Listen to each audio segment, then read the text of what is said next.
কবরের জীবনটা আসল জীবন। বিশ্বনবী দোয়া করতেন, আল্লাহুম্মা ইন্না নাউযু বিকা মিন আযাবিল কবর। আল্লাহ, আমি আপনার কাছে কবরের আযাব থেকে পানাহ চাই, কবরের আযাব থেকে বাঁচতে চাই। এই কবরের মধ্যে অনেক ফিতনা হবে, অনেক সুয়াল হবে। কবরে প্রশ্ন আছে না নাই? কথা বলেন। প্রথম প্রশ্ন জিজ্ঞেস করা হবে, মার রব্বুক, তোমার রব কে?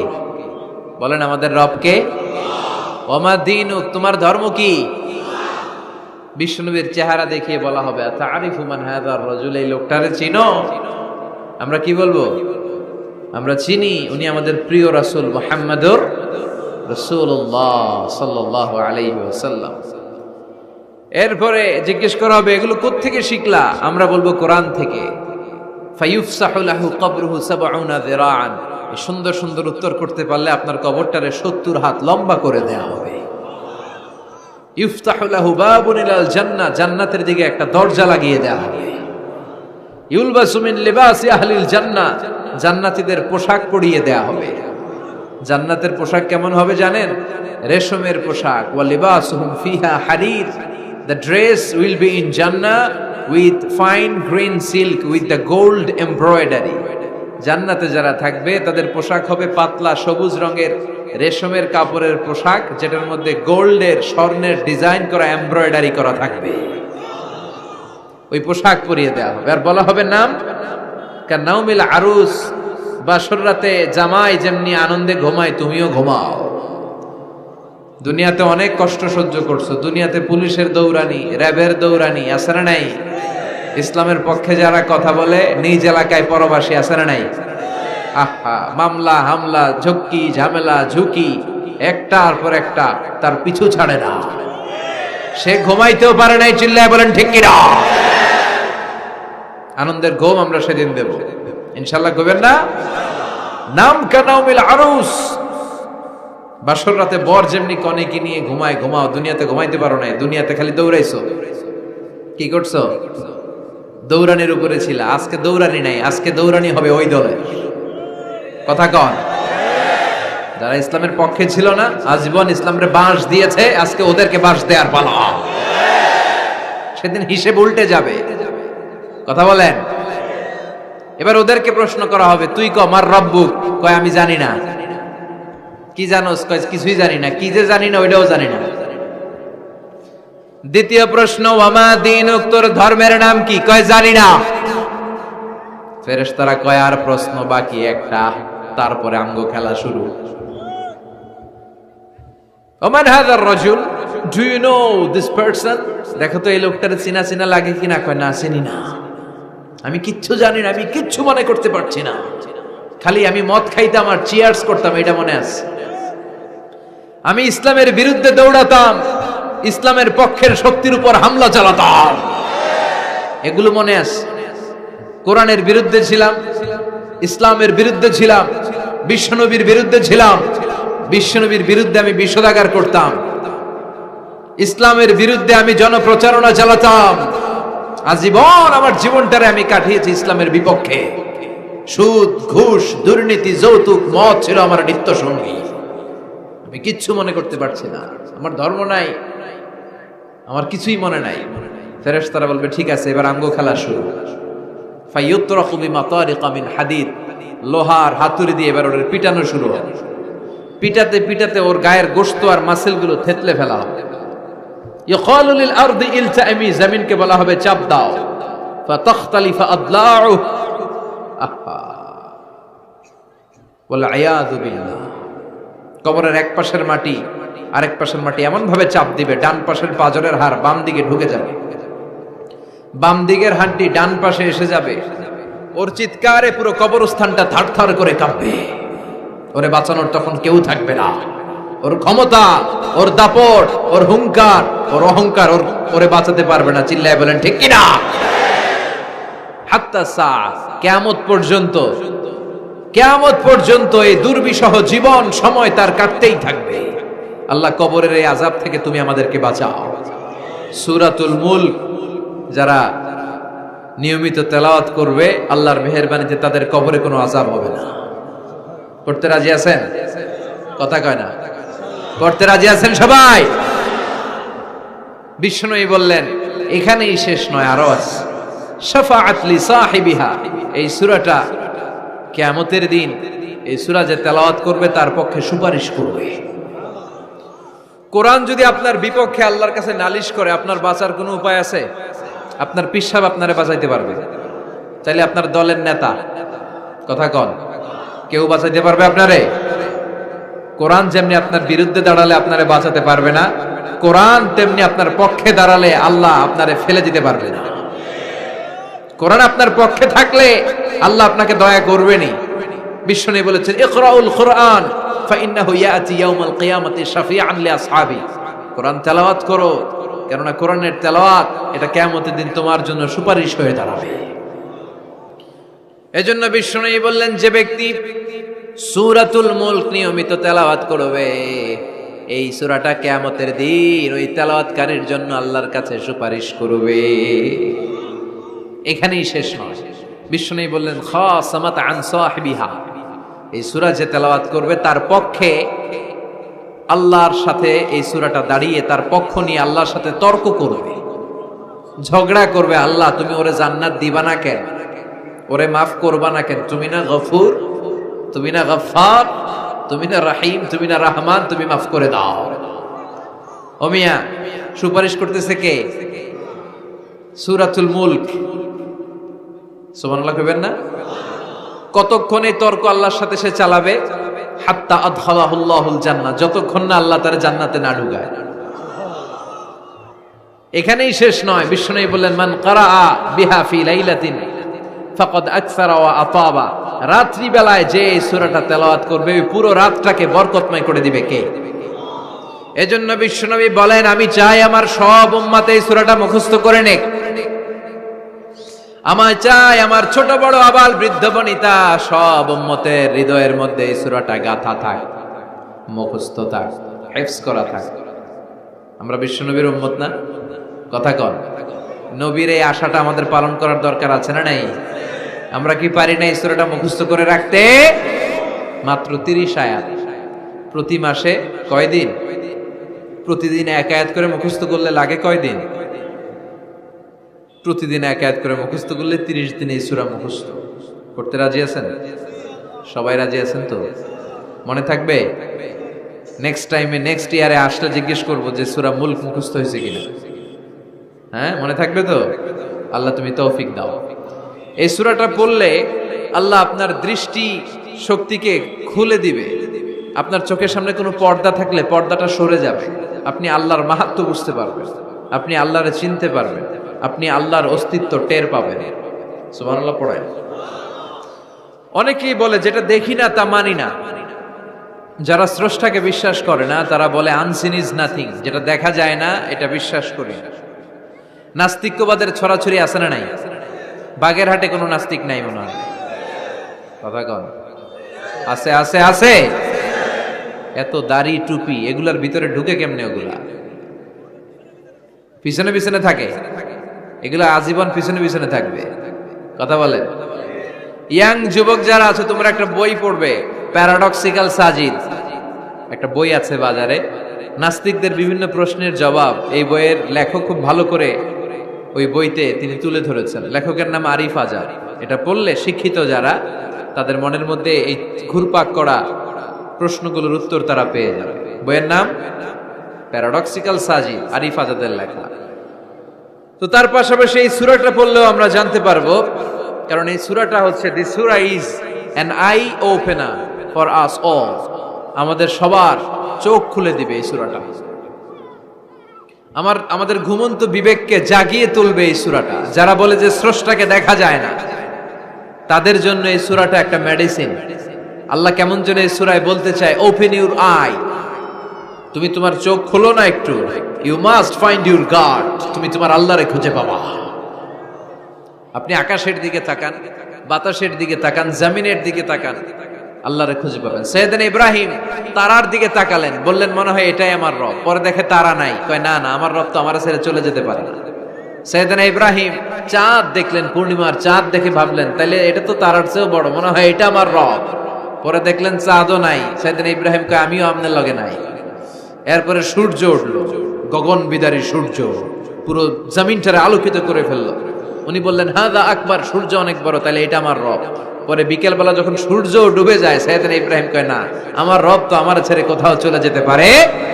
তখন তিনি চিন্তা গবেষণার মধ্য দিয়ে মহাসত্যের খোঁজ পেলেন। সুবহানাল্লাহ পড়েন। মহাসত্য হচ্ছেন একজন, চিৎকার করে বলতে হবে তিনি কে?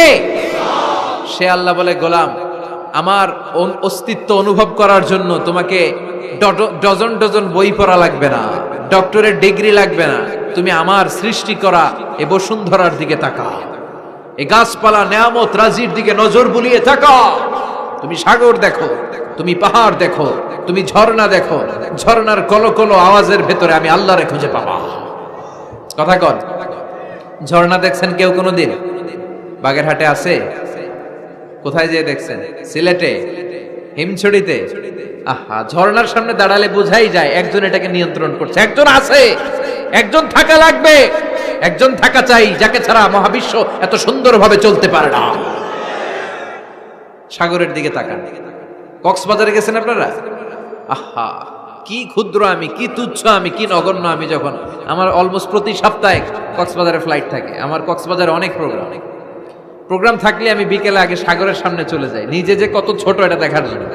বঙ্গোপসাগরের সামনে দাঁড়ালে আয়রে নিজের কি ইয়াতিম লাগে, কি ছোট্ট আমি, কি সাগরের তর্জন গর্জন। হিমছড়িতে যখন যাই, সিলেটের মাধবকুণ্ডে যখন যাই, মালয়েশিয়াতে মাঝে মাঝে যাই, ক্যামেরন হাইল্যান্ডে কিছু ওয়াটারফল আছে। আল্লাহু আকবার, এই ঝর্ণার আওয়াজের মধ্যে মনে হয় যেন আল্লাহর জিকির শোনা যায়, ঠিক কিনা? ঝর্ণা ঝর্ণা ঝর্ণা রে, বলনা বলনা বলনা রে, কার বিরহে পাগল পাড়া তুই, কার মিলনে ফুল ফসলে ভরার তোর দুকুল বই, কার মিলনে ফুল ফসলে ভরার তোর দুকুল বই। ঝর্ণা ঝর্ণা ঝর্ণা রে, বলনা বলনা বলনা রে, কার বিরহে পাগল পাড়া তুই। সুবহানাল্লাহ পড়ে। ঝর্ণার দিকে তাকালে, আকাশের দিকে তাকালে, বাতাসের দিকে তাকালে আকাশের রব আল্লাহর অস্তিত্ব সেখানে আছে না নাই? চিল্লায় বলেন আছে না নাই? এই জন্য নাস্তিকদের যুক্তিগুলো খোড়া যুক্তি। তারা বলে আনসিন ইজ নাথিং, যেটা দেখি না ওইটা মানি না। এরকম কিছু গাধা আছে না নাই? হাদারাম, উল্লুক্কা পাঠা, কয় যেটা দেখি না ওইটা মানি না। আচ্ছা বলেন তো, আমরা কোনোদিন আমেরিকা দেখছি সরাসরি? কথা কয় না। টিভিতে দেখছি, বইতে দেখছি আমেরিকার ছবি, কিন্তু সরাসরি এটা আমেরিকা দেখছি? তাই বলে আমরা আমেরিকা মানি না? কথা বলেন। নাস্তিক যারা কথা বলে এরা বাতাস দেখতে পায়? উত্তর দেন, বাতাস দেখা যায়? তো নাস্তিকের যারা দল, নাস্তিকের গোষ্ঠী, ওরা কি বাতাসকে মানে না? Why do you believe on that? Why do you believe on air in the atmosphere? বায়ুমণ্ডলে যে বাতাস আছে এটা কেন মানো? বাতাস তো দেখো না। কে কারো যখন মাইগ্রেনের পেইন হয় মাথায়, আমার প্রচন্ড ব্যথা, আপনারা কি দেখতে পাচ্ছেন ব্যথাটা? কিন্তু মাথায় যে ব্যথা হয় এটা আপনারা মানেন না, নাস্তিকেরা মানে না। তাহলে ওদের যুক্তির কোনো গ্রাউন্ড আছে? কোনো গ্রাউন্ড নাই। যেটা দেখা যায় না এটা নাকি ওরা বিশ্বাস করে না।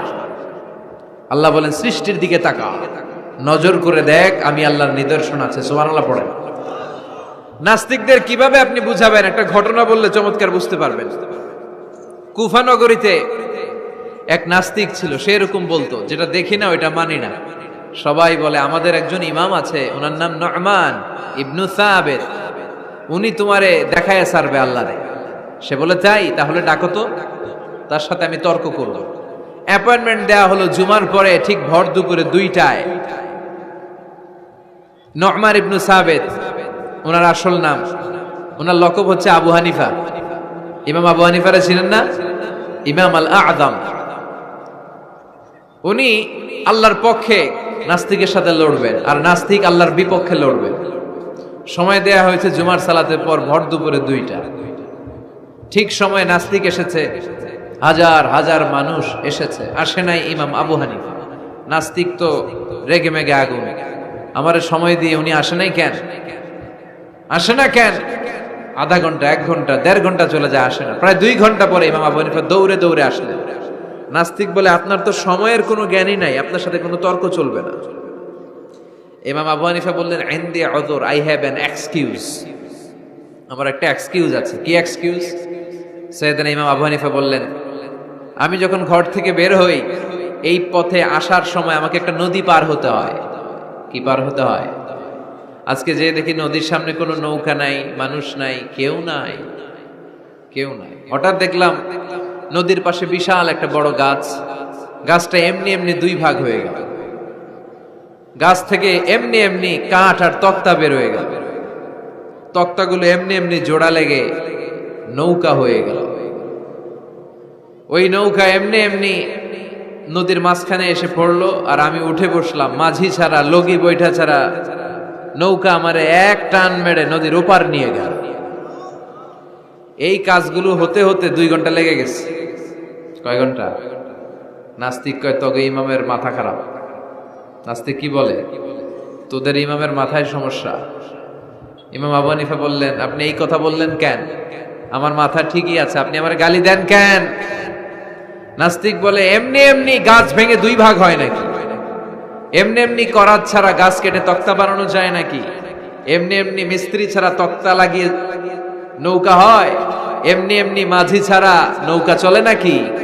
সাইয়েদানা ইমাম আবু হানিফা বললেন, এই তো আপনি লাইনে চলে আসছেন, এখন আপনারে বুঝাইতে খুব সুবিধা হবে। এমনি এমনি নৌকা হয় না, তক্তা হয় না, এমনি এমনি গাছ কেটে 2 ভাগ হয় না, তাহলে আকাশটা কেমন করে এমনি এমনি হলো? এই জমিনটা কেমন করে এমনি এমনি হলো? দ্বিপ্রহরের জলজলের সূর্যটা কেমন করে প্রতিদিন দিনক্ষণ টাইম ঠিক করে সকালে পূর্ব দিক থেকে উঠে পশ্চিম দিকে ডুবে যায়? কেমন করে আকাশ থেকে বৃষ্টি নামে এমনি এমনি? কেউ যদি এটা না করে এমনি এমনি কেমন করে পৃথিবী সৃষ্টি হয়? নাস্তিকের ঘুমন্ত বিবেক এবার জাগ্রত হয়েছে। এবার সে চোখ মেলে তাকিয়েছে। সেজন্য এই পৃথিবীতে এখন নতুন এসেছে, সে নতুন করে আবার পৃথিবী দেখতে লাগলো। তাই তো?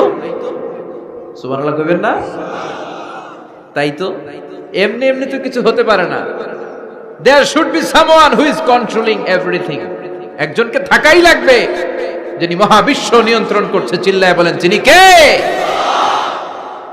নাস্তিক অবাক, তাই তো, আসলেই তো আমি একটা বোকা, আসলে আমি হাদারাম, আমি তো এইভাবে কখনো ভাবি নাই। ও ইমাম, আপনাকে শুকরিয়া, আপনার হাত দেন, আপনার হাতে চুমু খাই, আপনার হাতে হাত রেখে আমি শাহাদা বাক্য পাঠ করতে চাই, আপনি আমারে পড়িয়ে দেন লা ইলাহা ইল্লাল্লাহ মুহাম্মাদুর রাসূলুল্লাহ।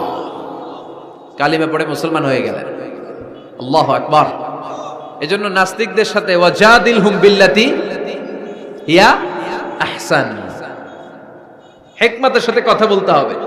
প্রজ্ঞার সাথে যদি আপনি একটা ভ্যালিড গ্রাউন্ড উপস্থাপন করতে পারেন, নাস্তিকরা আপনার সামনে দাঁড়াতে পারবে না। চিল্লায় বলেন ঠিক কিনা? এই নাস্তিকদের জন্য অনেক দিক নির্দেশনা, ডোজ, মেডিসিন আল্লাহ সূরার ভেতরে দিয়েছেন। সূরাটার নাম সবাই বলতে হবে। সবাই বলেন। সবাই কইছেন? সূরার নাম সূরা মুলক। চিল্লায় বলেন কি নাম? সূরাতুল মুলক। আল্লাহ শুরু করছেন, তাবারাকাল্লাযী বিয়াদিহিল মুলকু ওয়া হুয়া আলা কুল্লি শাইইন কাদির। সুবহান সেই সত্তা যার হাতে ক্ষমতা, আর তিনি সব বিষয়ের উপরে ক্ষমতাবান। পড়েন সুবহানাল্লাহ। তাবারাকাল্লাযী, সুবহান সেই সত্তা, বিয়াদিহিল মুলকু, যার হাতে সব ক্ষমতা, ওয়া হুয়া, আর তিনি আলা কুল্লি শাইইন কাদির, সব বিষয়ে ক্ষমতাবান। তিনি কে? বিয়াদিহিল মুলকু, তার হাতে ক্ষমতা। চিল্লায় বলেন তো কার হাতে? নাকি আপনাদের হাতে? মাননীয় প্রধানমন্ত্রীর হাতে? আস্তে আস্তে যাও, তুমি তো পুরো মাইক নাড়ায় ফেলতেছো। ক্ষমতা কার হাতে? নাকি প্রধানমন্ত্রীর হাতে? র্যাবের প্রধানের হাতে? পুলিশ প্রধান ডোনাল্ড ট্রাম্পের হাতে? ভ্লাদিমির পুতিনের হাতে? নরেন্দ্র মোদীর হাতে? কার হাতে? জোরে বলেন। বিশ্বাস হয়? কিন্তু আমরা কিন্তু প্রায়শই বলি সকল ক্ষমতার উৎস জনগণ। এভাবে রাষ্ট্রীয়ভাবে কিছু কুফরি আমাদেরকে শিক্ষা দেওয়া হয়। চিল্লা এখন ঠিক কিনা? এটা রাষ্ট্রীয় কুফরি। সকল ক্ষমতার উৎস জনগণ নয়, সকল ক্ষমতার উৎস একজন। চিল্লায় বলেন তিনি কে? আপনি নিজের একটু নিজের জিজ্ঞেস করেন তো যে আপনার ক্যাপাসিটি কতটুকু? আমার ক্যাপাসিটি আসলে কতটুকু? আমি আসলে কদ্দূর করতে পারি, কদ্দূর ক্ষমতা আমার আছে? একটু জিজ্ঞেস করে দেখেন। ডায়রিয়া যাদের হয়, 5 বার 7 বার 10 বার যদি টয়লেটে যাওয়া লাগে, ওর চেহারার দিকে আর তাকানো যায়? নিজেকে দিয়ে ভাবেন, যেদিন আপনার পেট মোচড় দিয়ে ডায়রিয়া হয়েছে, 7 বার 8 বার ইমোটিল ট্যাবলেট খাওয়ার পরে, স্যালাইন খাওয়ার পরেও ভালো হচ্ছে না, 10 বার 12 বার যেতে যেতে চেহারাটা সাদা হয়ে যাচ্ছে, গায়ে কোনো শক্তি নাই, এরপরে 3-4 জন কাঁধে করে টয়লেটে ঢুকায়, আছে না নাই? 10 বার 12 বার টয়লেটে গেলে আর কোনো শক্তি নাই, কই আই মরে যাইও, আই আর হাইতান না রে, মাফ করে দে, এরকম হয় না? তখন ভয় লাগে, মনে হয় যে আমি আসলেই মরে যাব, সবার কাছে বিদায় নেয়, আমারে মাফ করে দাও, আমি হয়তো বাঁচবো না। কত লিমিটেড পাওয়ার আমাদের, কত দুর্বল। 5 বার টয়লেটে গেলে চেহারার দিকে তাকানো যায় না, চেহারা ভেস্কি মেরে থাকে এমনি। সে নাকি ক্ষমতার মালিক। আল্লাহ বলেন ওয়া খুলিকাল ইনসানু দাঈফা, তোদেরকে আমি দুর্বল করে বানিয়েছি। শুধু আমরাই দুর্বল না, আমি দুর্বল, আমার বাপ দুর্বল, আমার দাদা দুর্বল, আমার 14 গোষ্ঠী দুর্বল। আমরা দুর্বলের ঘরের দুর্বল। সবল হচ্ছে একজন, তিনি কে? এজন্য সকল ক্ষমতার উৎস কোন দৃষ্টিতে, কোন যুক্তিতেই টিকে না যে সকল ক্ষমতার উৎস নাকি মানুষ। এই কথাটা যুক্তির আলোকে টিকে? সকল ক্ষমতার উৎস কে? কি ক্ষমতা আছে আমাদের? কোনো ক্ষমতাই নাই। আজকে কেউ যদি পেছন থেকে চিৎকার দিয়ে বলে হুজুর প্যান্ডেলে সাপ, মজা করে বলছি, এতে অনেকে খুঁজতেছে কই সাপ, কই সাপ। দেখছেন ক্ষমতার মালিক নাকি আমরা? আর আসলে যদি 3-4টা সাপ ফস করে এদিক দিয়ে ফানা তুলতো, black mamba, king cobra, python, হ্যাঁ, এই সাপগুলো যদি ফস করে এখানে ঢুকতো, আপনাদেরকে খুঁজে পাওয়া যেত? এতক্ষণ স্লোগান চলে, এখন দৌড়। আছে না নাই? সাপ বাদ দেন, ভাউয়া ব্যাং চিনেন? অথবা কোলা ব্যাং? বাগেরহাটে কি বলে, কি করে? খালি লাফায়। 10টা ভাউয়া ব্যাং, 2টা স্টেজে আর 8টা প্যান্ডেলে ছেড়ে দেওয়া হলো, অবস্থাটা কি হবে জানেন? ভাউয়া ব্যাং আর কি লাভ দিবে? এর চেয়ে বড় লাভ দিবেন আপনারা, এর চেয়ে বড় লাফাইতে লাফাইতে আমরা ভাগবো। এই হচ্ছে আমাদের অবস্থা। নিজেকে একটু জিজ্ঞেস করেন যে how much capacity I belong, কতটুকু ক্ষমতা আমার আছে। আহা, মাঝে মাঝে বাসে যখন আমরা চড়ি, পেশাব চাপে না? কথা বুঝতেছে না বোধহয়। আমরা বাসে করে সফরে যাচ্ছি, পেশাব চাপে না? চাপে। ড্রাইভাররে অনুরোধ করার পরে ড্রাইভার বলে এই বাসের নিয়ম হচ্ছে ঢাকা টু কক্সবাজারে থামবে একবার। কয়বার? আরো 20 কিলোমিটার পরে ওইখানে থামানো হবে। ওই বেটার যান যায় যায় পেশাবের চাপে। এরকম পরিস্থিতিতে আমরাও জীবনে কালে ভদ্রে 2-1 বার পড়েছি কিনা? ওই সময়ের কথাটা একটু খেয়াল করেন যে আপনার কি অবস্থা হয়েছিল তখন। সে নাকি ক্ষমতার মালিক, সে নাকি সকল ক্ষমতার উৎস, যার 10 মিনিটের পেশাব আটকে রাখার ক্ষমতা তার থাকে না। এজন্য মানুষ কখনো ক্ষমতার উৎস হতে পারে না। চিৎকার করে বলতে হবে সকল ক্ষমতার উৎস কে? কি দুর্বল আমরা। মশা কামড়াইলে মশারে ধরতে পারি না, মারতে পারি না, দৌড়। মশা ওইরা কই চলে যায় খুঁজেও পাই না। কুত্তা এম করে কামড়াইলে আমরা কুত্তারে কামড়াইতেও পারি না। কথা বলেন, অসহায় হয়ে তাকিয়ে থাকি। আহা, কি দুর্বল আমরা, কি দুর্বল। কোনো ক্ষমতা নাই। তুফান, ঝড়, জলোচ্ছ্বাস, ভূমিকম্প হলে টের পাওয়া যায় আমরা কত দুর্বল। বাগেরহাটে মনে ভূমিকম্প হয় না? হয়। আহা, মাঝে মাঝে মাঝরাতে 3টায় 4টায় ভূমিকম্প হয় না? লোকজন দৌড়, কেউ লুঙ্গি সহ দৌড়, কেউ লুঙ্গি থুইয়া দৌড়, কারণ আগে জান বাঁচাতে হবে, এটা ফরজ। কি বিপদে আমরা পড়ে যাই। দৌড়।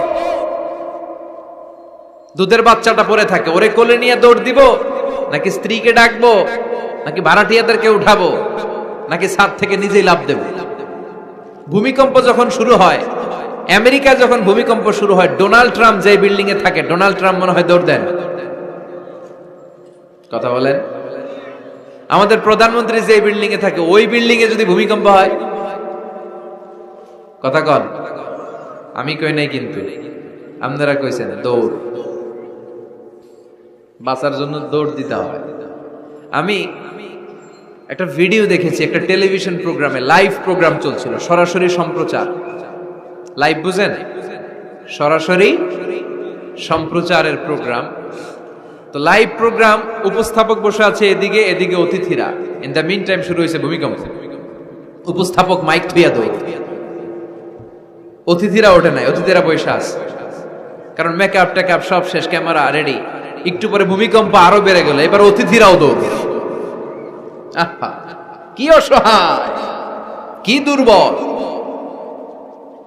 ভূমিকম্প যখন শুরু হয় মানুষগুলো খালি দৌড়ায়, খোলা মাঠে যেতে চায়, বিল্ডিং টাওয়ার গুলো যেন গায়ের উপর থপাস করে না পড়ে বাঁচতে চায়। কি চায়? বাঁচতে চায়। যার বাঁচার জন্য লড়াই, ও নাকি ক্ষমতার মালিক। এটা বিশ্বাস করবে কেউ? কক্সবাজারে যখন তুফান শুরু হয়, জলোচ্ছ্বাস শুরু হয়, ওখানে একটা দ্বীপ আছে, পাহাড়ি দ্বীপ, নাম মহেশখালী। ওইখানে বৌদ্ধদের স্বর্ণ মন্দির আছে। সেখানে যখন তুফান 30 ফিট 40 ফুটের জলোচ্ছ্বাস হয়, ওই বৌদ্ধ মন্দিরের বৌদ্ধগুলো নিচে নেমে জিকির করা শুরু করে দেয় আল্লাহ। কার জিকির করে? কারণ ওরা খুব ভালো করেই জানে যে গৌতম বুদ্ধ আমাদের বাঁচাতে পারে না, বাঁচাতে পারে একজন। চিল্লায় বলেন, যিনি কে? এই জন্য বিপদে পড়লে টের পাওয়া যায় যে আমরা কত দুর্বল। আমি গত পরশু ঢাকা থেকে এসেছি, আমার প্রোগ্রাম ছিল সাতক্ষীরায়। ঢাকা থেকে যশোর নভোয়ারে করে এসেছি। তো সেখানে যারা বিমানবালারা থাকে, তারা কেমন যেন প্যান্ট ট্যান্ট স্যুট টুট পরে আসে, নিজেদেরকে সাজিয়ে গুছিয়ে। এই বিমানবালাগুলো লিপস্টিক মেখে নিজেকে মেকআপ করে প্রদর্শন করে, কারণ তাদের সৌন্দর্যটাই হচ্ছে এখানে আসল জিনিস। সৌন্দর্য না থাকলে এদেরকে এয়ার হোস্টেস বানায় না। আমরা সিটে বসলাম, ইনস্ট্রাকশন দিল বিমানটা এখন টেক অফ করবে। ইন দ্য মিন টাইম এই মেয়েটা মাইক্রোফোন হাতে নিয়ে বলতে আরম্ভ করলো, ভদ্র মহিলা এবং ভদ্র মহোদয়গণ, আপনারা আপনাদের সিট বেল্ট গুলো বেঁধে নিন। এখনই আমাদের উড়োজাহাজটি শাহজালাল আন্তর্জাতিক বিমানবন্দর থেকে 14,000 ফিট উপর দিয়ে যশোর বিমানবন্দরে উদ্দেশ্যে ছুটবে। আল্লাহু আকবার, আল্লাহু আকবার, আল্লাহু আকবার। তো আমি ঘাড় ঘুরে তাকাইলাম, কিরে আল্লাহু আকবার বলে কেডা? পরে তাকাই দেখি ওই মেয়েই পড়তেছে, কাগজের মধ্যে লেখা। অবাক হলাম, যার চলাফেরা এরকম, বেশভূষা এরকম, এই মেয়েটা এখন আল্লাহু আকবার, আল্লাহু আকবার, আল্লাহু আকবার পড়ছে। আর পড়ছে শুদ্ধ অশুদ্ধ মিলিয়ে, সুবহানাল্লাযী সাখখারা লানা হাযা ওয়া মা কুন্না লাহু মুকরিনিন। আমি মিলাতে পারলাম না যে আল্লাহু আকবার পড়ে কেন। পরক্ষণে আমি বুঝলাম যে এইমাত্র বিমানটা গ্রাউন্ড ছেড়ে দিয়ে 14,000 ফিট উপরে উঠে যাবে। ওদের সবার খুব ভালো করেই জানা, ওই 14,000 ফিট উপরে আকাশের মাঝে আমাদেরকে বাঁচানোর কেউ নাই। কেউ আমাদেরকে, পুলিশ আমারে বাঁচাতে পারবে না, এয়ারলাইন্সের ম্যানেজার আমারে বাঁচাতে পারবে না, কোন সিকিউরিটি আমারে বাঁচাতে পারবে না, ফায়ার সার্ভিসের ওরা আমাকে বাঁচাতে পারবে না। ওই 14,000 ফিট উপর থেকে আমারে বাঁচাতে পারে একজন। চিল্লায় বলেন, যিনি কে? এটা খুব ভালো করে জানে, হিসাবটা খুব সহজ। এজন্য ওঠার আগে আল্লাহু আকবার লাগে, আর নিচে নামলেই দুম্মা চলে দুম। আছে না নাই? নিচে নামলেই কুছ কুছ হোতা হ্যায়। কথা বলেন, বিমান থেকে নামলেই কুছ কুছ হোতা হ্যায়। বিমানে ওঠার সময় আল্লাহু আকবার, আল্লাহু আকবার। কি অবস্থা আমাদের, কতটুকু ক্ষমতার মালিক। আসলে আমাদেরকে আল্লাহ তেমন কোনো ক্ষমতাই দেয় নাই। ক্ষমতার মালিক কে? সে আল্লাহ বলছেন, তাবারাকাল্লাযী বিয়াদিহিল মুলকু ওয়া হুয়া আলা কুল্লি শাইইন কাদির। সুমহান সেই সত্তা যার হাতে ক্ষমতা। চিল্লায় বলেন, ক্ষমতা কার হাতে? তিনি আজীবন ধরে ক্ষমতার চেয়ারে আসীন। তার ক্ষমতার চেয়ার কেউ কেড়ে নিতে পারবে না। কথা বলেন, কথা কানাকে? বিএনপির ক্ষমতার চেয়ার কেড়ে নেয় আওয়ামী লীগ, আওয়ামী লীগের ক্ষমতার চেয়ার কেড়ে নেয় বিএনপি। এগুলো আমরা দেখছি না? এখন অবশ্য লম্বা সময় ধরে বাংলাদেশ আওয়ামী লীগ ক্ষমতার চেয়ারে আছে। হয়তো কোনো কারণে আওয়ামী লীগের পর আবার নতুন কোনো দল ক্ষমতায় আসতে পারে কি পারে না। এভাবে পৃথিবীর রদবদল হয়। আজীবনের জন্য কেউ ক্ষমতার চেয়ারে বসে থাকতে পারে একজন ছাড়া। তিনি কে? আল্লাহ। সেই যে ক্ষমতার চেয়ারে বসছে, কেউ আল্লাহর ক্ষমতার চেয়ার কেড়ে নিতে পারবে? চিল্লায় বলেন, পারবে? এই পৃথিবীতে যারা ক্ষমতায় আসে তাদের কারো ক্ষমতার মেয়াদ 5 বছর। এই যে বাংলাদেশ আওয়ামী লীগ নতুন করে ক্ষমতায় এলো, মেয়াদ কয় বছর? কথা বলেন, 5 বছর। কোন কোন দেশে 10 বছর। আল্লাহ যে ক্ষমতার চেয়ারে বসছে, আল্লাহর ক্ষমতার মেয়াদ কয় বছর? 20 বছর। কি কয়? হ্যাঁ, 50, 100 বছর। কয় বছর? আজীবন মেয়াদ। সুবহানাল্লাহ কইবেন না? হুয়াল আউয়ালু ওয়াল আখিরু ওয়াল যাহিরু ওয়াল বাতিন ওয়া হুয়া বিকুল্লি শাইইন আলীম। আল্লাহ বলে আমি প্রথম, আমি শেষ, আমি গোপন, আমি প্রকাশ্য। আমি চিরকালের জন্য ক্ষমতার চেয়ারে বসেছি, কোনোদিন এই চেয়ার আমি ছাড়বো না। ঠিক কি না? উনি আজীবন ক্ষমতার মালিক, উনি শুরু থেকে আছেন, শেষ পর্যন্ত থাকবেন। সুবহানাল্লাহ পড়ে। আমার কথা কি বোঝা যাচ্ছে? বুঝতে পারতেছেন? পৃথিবীর অনেক দেশে আবার ডেমোক্রেটিক সিস্টেমে ভোটে জিতে ক্ষমতায় আসতে হয়। যেমন আমাদের দেশ ডেমোক্রেটিক কান্ট্রি, ভোট যার বেশি ক্ষমতা তার বেশি, ভোট পেয়ে ক্ষমতায় আসে। তো আল্লাহ তো ভোটে জিতে মনে হয় ক্ষমতায় আসছিল না, ভোট ছাড়া আসছে, কারচুপি করে আসছে আল্লাহ। হ্যাঁ, অনেক দেশে রাজতন্ত্র, মোনার্কি সিস্টেম, রাজার পোলা রাজা, আল্লাহর বাবা ছিল রাজা, এজন্য আল্লাহও রাজা। কথা বলেন। আল্লাহ বলে না, ভোটে জিতে আমার ক্ষমতার চেয়ারে বসা লাগে নাই, আমার বাবা নাই, আমার ছেলে নাই, আমার কেউ নাই, আমি একাই সব ক্ষমতার মালিক, আমি চিরকালের জন্যই ক্ষমতার চেয়ারে বসা। চিরকাল, আজীবন তিনি ক্ষমতার চেয়ারে থাকবেন। আবার অনেক সময় দেখা যায় ক্ষমতায় যেতে হলে অন্যান্য পার্টির সাথে কোয়ালিশনে যেতে হয়, শরিক বানাতে হয়। আল্লাহর ক্ষমতায় তো শরিক আছে না? আছে। আল্লাহ বলেন ওয়ালাম ইয়াকুল্লাহু শারীকুন ফিল মুলক, আমার ক্ষমতায় কোনো পার্টনার নাই, কোনো শরিক নাই। তোদের মতো আমি কারোর সাথে জোট করি নাই, জোট ছাড়া, শরিক ছাড়া, কোয়ালিশন ছাড়া আমি ক্ষমতার চেয়ারে বসা। আজীবন আমার ক্ষমতার মেয়াদ, কেউ আমার ক্ষমতার চেয়ার থেকে নামাতে পারবে না। পৃথিবীর অনেক দেশের এরকম নমুনা আমরা জানি, আন্দোলন করে সরকারকে ক্ষমতার চেয়ার থেকে নামানো হয়, আছে না নাই? গণ অভ্যুত্থান করে চেয়ার উল্টে দেওয়া হয়, মিলিটারি কু হয়, ক্ষমতার চেয়ারে আর থাকা যায় না। তো আমরাও যদি সবাই মিলে একটা আন্দোলনে নামি, তাহলে আল্লাহর ক্ষমতা শেষ। কি বলেন? আমরা 700 কোটি মানুষ, আমাদের সাথে পারবে আল্লাহ? 700 কোটি মানুষ আন্দোলন করলেও আল্লাহর নামাতে পারবে না?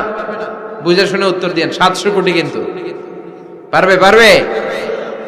আচ্ছা, জিন জাতিরা যদি বলে, জিনেরা তো আমাদের চেয়েও পাওয়ারফুল, তারা যদি বলে ও মানব জাতি আমরাও তোদের সাথে আছি, আল্লাহরে মানি না, মানুষ জিন ভাই ভাই, আল্লাহর আর রক্ষা নাই, তাহলে আল্লাহর ক্ষমতা শেষ? তাও না। কি বলে এগুলো? বলে কি? আচ্ছা, ফেরেশতারাও যদি বলে যে আমরাও আল্লাহরে আর মানছি না, আমরা জিনেরা মানুষেরা 3 দলীয় জোট, 3 দলীয় জোট হলেও পারবে না। আল্লাহ বলে গোটা বিশ্বের সবাই মিলে যদি আমার বিরুদ্ধে আন্দোলনে লেগে যাস, আমার ক্ষমতার 1 ইঞ্চিও কমাতে পারবি না। এজন্য রাব্বুল আলামিন বলেন তাবারাকাল্লাযী বিয়াদিহিল মুলকু ওয়া হুয়া আলা কুল্লি শাইইন কাদির। সুমহান সেই সত্তা যার হাতে ক্ষমতা, ক্ষমতা কার হাতে?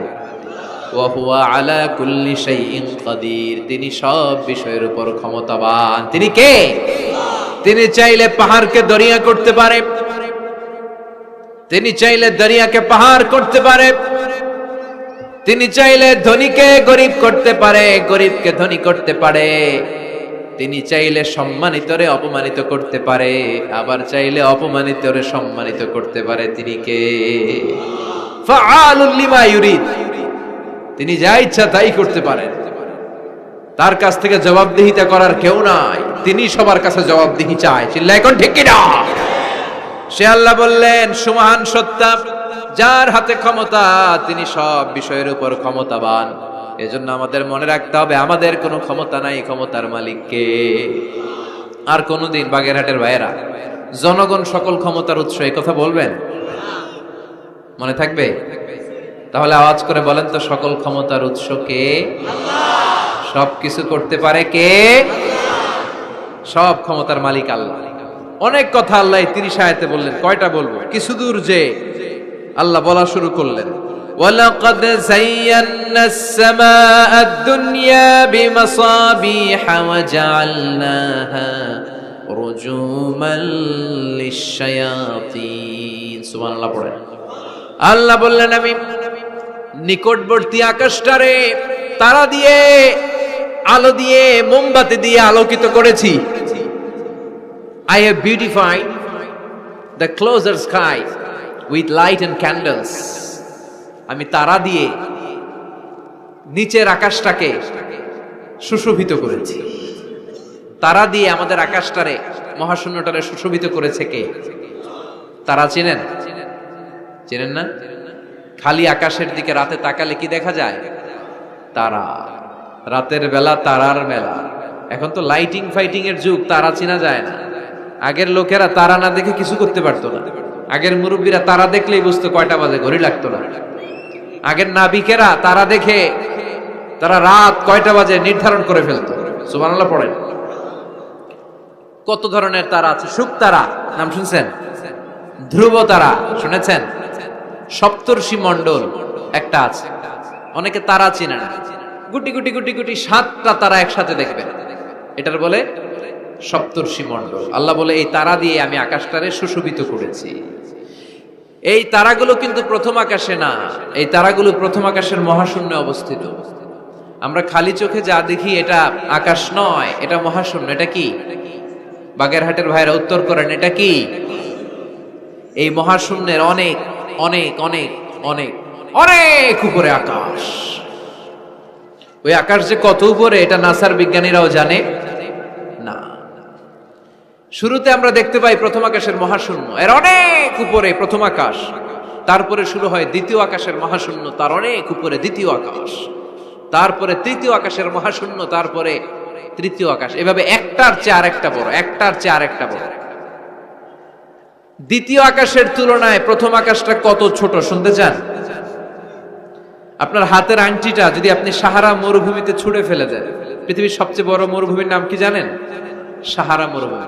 এই সাহারা মরুভূমিতে আপনার হাতের আংটি ছুঁড়ে ফেলে দিলে পুরো মরুভূমির তুলনায় আপনার হাতের আংটি যত ছোট, আল্লাহর দ্বিতীয় আকাশের তুলনায় আল্লাহর প্রথম আকাশটা ঠিক তত ছোট। একটার চেয়ে একটা বড়। তারপর আমরা নিজের বড় বড় করে দাবি করি। এই যে আজকের প্যান্ডেলে এত মানুষের সমারোহ হয়েছে, তাকালে মনে হয় না যে কত বিশাল জায়গা? কথা বলেন, বিশাল মনে হয় না? পিল জঙ্গ এইটার যদি এত বড় মনে হয়, তাহলে পিল জঙ্গটা কত বড়? হ্যাঁ, আরো। এইটার চেয়ে নিশ্চয়ই বাগেরহাট বড়। কথা কয় না? বাগেরহাটের চেয়ে নিশ্চয়ই পুরো বাংলাদেশটা বড়। বাগেরহাট হলো 64 জেলার এক জেলা। 64টা জেলা মিলে সুজলা সুফলা আমাদের এই বাংলাদেশ। বাংলাদেশ হচ্ছে পৃথিবীর সবচাইতে বড় দেশ। হ্যাঁ, এরা দেখি আমার সব কথার সাথে খালি দ্বিমত করে। বাংলাদেশ সবচেয়ে বড় দেশ না? কত ছোট জানেন? মানচিত্রে বাংলাদেশ লেখার জায়গাটাও আমরা পাই না। বাংলাদেশ এটা লিখতে গেলে BAN পরে ইন্ডিয়ার উপরে, GLA পরে বাংলাদেশের উপরে, আবার DESH পরে আবার ইন্ডিয়ার উপরে। আমাদের বাংলাদেশটা এত ছোট, বাংলাদেশ লেখার জায়গাটাও মানচিত্রে আমাদের জন্য নাই। এত ছোট দেশ, এত ছোট। ইন্ডিয়া প্রায় 20-25 গুণ বড় আমাদের চেয়ে। আমেরিকা, কানাডা শতগুণ বড়। রাশিয়া একটা দেশ আছে কয়েকশো গুণ বড়। এরকম 200টা বিশাল দেশ মিলে পৃথিবী, 200টা দেশ মিলে পৃথিবীর 30 ভাগ, বাকি 70 ভাগ শুধু পানি। বাকি 70 ভাগ কি? এই স্থল আর জল মিলে আমাদের পৃথিবী। তাহলে আজকের এই প্যান্ডেলের জায়গার তুলনায় পুরো পৃথিবীটা কত বড়? সুবহানাল্লাহ কইতে পারলেন না? তাহলে এই পৃথিবীটা আমাদের কাছে এখন পর্যন্ত যেটা আমরা আলোচনা করলাম বোঝা গেল অনেক বড়, এত বড় পৃথিবী। কিন্তু আমরা শুনতে পাই যে সূর্যটা আমরা দেখতে পাই দিনের বেলা, ওই সূর্যটা নাকি এই বিশাল পৃথিবীর চেয়ে 13 লক্ষ গুণ বড়। চিন্তা করতে পারেন? খালি তো মাথা নাড়াইতেছেন। আসলে কি আমরা চিন্তা করতে পারি? 13 লক্ষটা পৃথিবী সূর্যের মধ্যে রেখে দেওয়ার জায়গা করে দিয়েছে কে? 9,30,00,000 মাইল দূরে সূর্য 8 মিনিট 18 সেকেন্ড সময় নিয়ে নেয় আলো পৌঁছাতে। এত বিশাল সূর্য। তার মানে কি সূর্যটাই সবচেয়ে বড়? এর চেয়ে অনেক বড় বড় তারা আছে। সূর্যের পরে পৃথিবীর সবচেয়ে কাছের তারার নাম প্রক্সিমা সেন্ট্রাই। গুগল করলে দেখবে যে কত তারা। এরপরে alpha Centauri A, alpha Centauri B, এভাবে তারা শুরু। এটা ক্যারিনা, ব্যাটেল জিউস। যেই সূর্য পৃথিবীর চেয়ে 13 লক্ষ গুণ বড় ব্যাটেল জিউস নামে একটা তারা আছে, ওই তারা সূর্যের চেয়ে 33 কোটি গুণ বড়। তার মানে কি ব্যাটেল জিউসই সবচেয়ে বড় তারা? না, এটা ছোট্ট সাইজের তারা। এইটার চেয়েও কত হাজার কোটি গুণ বড় তারা যে মহাশূন্যে আছে তার কোনো ইয়ত্তা আমাদের নাই। এরকম হাজার হাজার million trillion zillion pillion octillion তারা মিলে আমাদের এই গ্যালাক্সিটা গঠিত। আমাদের গ্যালাক্সির নাম মিল্কি ওয়ে। আমাদের গ্যালাক্সির নাম শুনছেন না? বিজ্ঞানে আমরা পড়ছি না? আমাদের গ্যালাক্সির নাম মিল্কি ওয়ে। আমাদের গ্যালাক্সির পরে আমাদের সবচেয়ে কাছের গ্যালাক্সির নাম অ্যান্ড্রোমেডা। কি নাম? আমাদের গ্যালাক্সি থেকে অ্যান্ড্রোমেডাতে পৌঁছতে 2.5 মিলিয়ন লাইট ইয়ার লেগে যাবে যদি লাইটের গতিতে আমরা ছুটি। 2.5 মিলিয়ন লাইট ইয়ার। 1 মিলিয়নে 10 লাখ, 2.5 মিলিয়নে 25 লক্ষ লাইট ইয়ার। এই পৃথিবীতে সবচেয়ে দ্রুতগামী যে জিনিসটার আবিষ্কার হয়েছে সেটার নাম আলো। সেটার নাম সবাই বলেন। আলো সবচেয়ে দ্রুত ছোটে। কত দ্রুত জানেন? 1 সেকেন্ডে 1,86,000 মাইল বেগে ছোটে। 1 ঘন্টায় না, 1 মিনিটে না, এক সেকেন্ডে ছুটে কত দূর? আরে 1 সেকেন্ড কইতে তো 2 সেকেন্ড লাগে। 1 সেকেন্ড এটা বলতে বলতে 2 সেকেন্ড লেগে যায়, কিন্তু 1 সেকেন্ডে নাকি সে 1,86,000 মাইল দূর চলে গেছে। এই আলোর গতি সম্পন্ন একটা রকেট যদি কেউ বানাতে পারে, যে রকেটটাও আলোর মতো সেকেন্ডে 1,86,000 মাইল বেগে ছুটবে, এরকম রকেট যদি বানানো যায়, তাহলে এই রকেট দিয়ে আমাদের গ্যালাক্সি থেকে আমাদের প্রতিবেশী গ্যালাক্সি অ্যান্ড্রোমেডাতে পৌঁছতে 25 লক্ষ বছর লেগে যাবে। সুবহানাল্লাহ। বাড়িতে যায় বলবেন সবাই, চিৎকার করে পড়েন আল্লাহু আকবার। সে আল্লাহ বললেন, লাকাদ যায়্যানাস সামাআদ দুনিয়া বিমাসাবিহা ওয়া জাআলনাহা রুজুমান লিশ-শায়াতিন। আমি তোমাদের জন্য দুনিয়ার আকাশটারে সুন্দর সুন্দর তারা দিয়ে সুশোভিত করেছি। এরকম বিশাল বিশাল তারা দেখতে তো মনে হয় ছোট্ট একটা ডটের মতো, না? একটা ফোঁটার মতো মনে হয় না তারাগুলা? এত বিশাল বিশাল তারা মহাশূন্যে রেখেছে কে? চিল্লায় বলেন কে? এরপরে এই সূরার মাঝামাঝি এসে আল্লাহ বললেন, হুয়াল্লাযী জাআলা লাকুমুল আরদা যালুলান ফামশু ফী মানাকিবিহা ওয়া কুলু মির রিজকিহি ওয়া ইলাইহিন নুশুর। আল্লাহ বলে, আমারে তোরা চিনিস না, চিনে নে। আমি হলাম এমন সত্তা, আমি তোমাদের জন্য জমিনটারে সমতল বানিয়ে দিয়েছি, তাই যেখানে মন চায় তোমরা সুন্দর করে হেঁটে হেঁটে যেতে পারো। তার মানে এই নয় যেখানে খুশি সেখানে যাবা, শেষকালে আমার দিকে ফিরে আসতে হবে, ঠিক কি না? মিনহা খালাকনাকুম ওয়া ফিহা নুঈদুকুম ওয়া মিনহা নুখরিজুকুম তারাতান উখরা। মাটি থেকে বানালাম, মাটির কবরে পাঠালাম, আবার মাটির কবর থেকে আমাদেরকে উঠায়া দিবে কে? আল্লাহ বললেন যালুলান, আমি জমিনকে বানিয়েছি সমতল। আরেক আয়াতে বললেন হুয়াল্লাযী জাআলা লাকুমুল আরদা ফিরাশা, আমি জমিনকে বানিয়েছি বিছানা। সমান সমান না হলে আজকের প্যান্ডেলে এত সুন্দর করে আপনারা বসতে পারতেন? কথা বলেন না? প্যান্ডেলের এদিকে উঁচা, এদিকে নিচা, এদিকে খাড়া, এদিকে তেড়া, এদিকে গর্ত, এদিকে ভাঙ্গা, এরকম হইলে আজকে প্যান্ডেলটা সমান হইতো? এই সমান করে দিছে কে? আমরা যখন বিমানে চড়ি, বিমানের জানলা দিয়ে নিচে তাকালে দেখা যায় আল্লাহ কেমন মনে হয় যে সবুজ কার্পেট বিছাই দিছে। সুবহানাল্লাহ কইতে পারলেন না? আবার আল্লাহ বলে, সবুজ কার্পেট দেখে মনে করো না যে তোমরা বেঁচে গেলা, এই সবুজ কার্পেটের ভেতরে আগুন আছে না নাই? আমরা যে পৃথিবীর উপরে লাঙ্গল দিয়ে হাল চাষ করি, গাছ লাগাই, হেঁটে চলি, এই মাটিটার নিচে আগুন আছে। কি আছে? বিশ্বাস হয় নাকি আজগুবি কথা লাগে? রূপ কথা মনে হয় না? এই পৃথিবীর মাঝখানে আছে আগুন, জ্বলন্ত আগুন। আল্লাহ কোরআনে কসম কেটেছেন, ওয়াল বাহরিল মাসজুদ, ফুটন্ত টকবগে সাগরের পানির কসম। আমেরিকান নেভাল একাডেমির সায়েন্টিস্টরা তারা হিসাব মিলাতে পারে না, সাগরের পানি দেখি ঠান্ডা, কিন্তু আল্লাহ কয় ফুটন্ত টকবগে সাগরের পানির কসম। এই গরম আল্লাহ পাইলো কই? তারা ভাবলো নিশ্চয়ই ভিতরে গরম আছে, নাইলে গরম আসলো কোত্থেকে? দেখি তো কোরআনের কথা সত্য কিনা। তারা সব সময় কৌতূহলী, এই কৌতূহলী তাদেরকে মহাবিশ্বের সুপার পাওয়ারের আসনে আসীন করেছে। আমাদের কোনো কৌতূহল নাই, আমগো আছে ফতুয়াবাজি। কথা কন, আমি তবলিগ, বাকি সব কাফের। আমি জামাত ইসলাম, বাকি সব মুনাফিক। আমি আহলে হাদিস, বাকি সব ঈমান হারাম।